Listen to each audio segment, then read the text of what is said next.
राम मंदिर के मुख्य पुजारी सत्येंद्र दास का निधन। लखनऊ पीजीआई में आखिरी सांस ली। ब्रेन हैमरेज के बाद कराया गया था एडमिट। अयोध्या में रामलला मंदिर के मुख्य पुजारी आचार्य सत्येंद्र दास का 80 साल की उम्र में निधन हो गया। बुधवार सुबह 7 बजे लखनऊ पीजीआई में उन्होंने आखिरी सांस ली। 3 फरवरी को ब्रेन हैमरेज के बाद उनको अयोध्या से लखनऊ रेफर किया गया था। आचार्य सत्येंद्र दास का पार्थिव शरीर अयोध्या लाया जाएगा।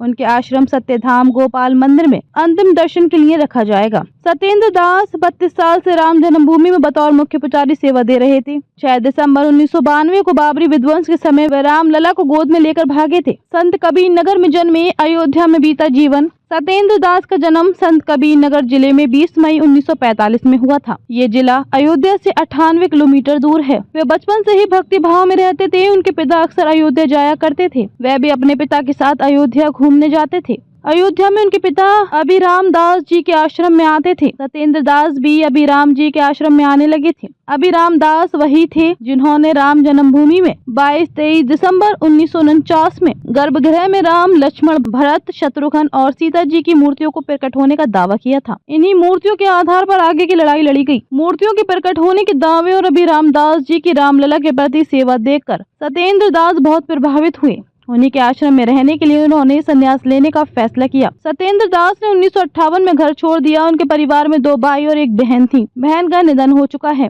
सत्येंद्र दास ने जब अपने पिता को संन्यास लेने का फैसला सुनाया तो उनके पिता ने भी कोई आश्चर्य जाहिर नहीं किया। साथ ही उन्होंने आशीर्वाद दिया। कहा, मेरा एक बेटा घर संभालेगा और दूसरा रामलला की सेवा करेगा। संस्कृत से आचार्य किया, फिर टीचर बने। अभिराम दास के आश्रम में पहुंचने के बाद सत्येंद्र दास ने संस्कृत की पढ़ाई शुरू कर दी। गुरुकुल पद्धति से पढ़ने के बाद 12वीं तक की संस्कृत से ही पढ़ाई पूरी की। संस्कृत से आचार्य किया। पूजा पाठ करते करते अयोध्या में नौकरी की तलाश शुरू कर दी। ये तलाश पूरी 1976 में हुई। उन्हें अयोध्या के संस्कृत महाविद्यालय में व्याकरण विभाग में सहायक टीचर की नौकरी मिल गई। उस समय 75 रुपए तनख्वाह मिलने लगी।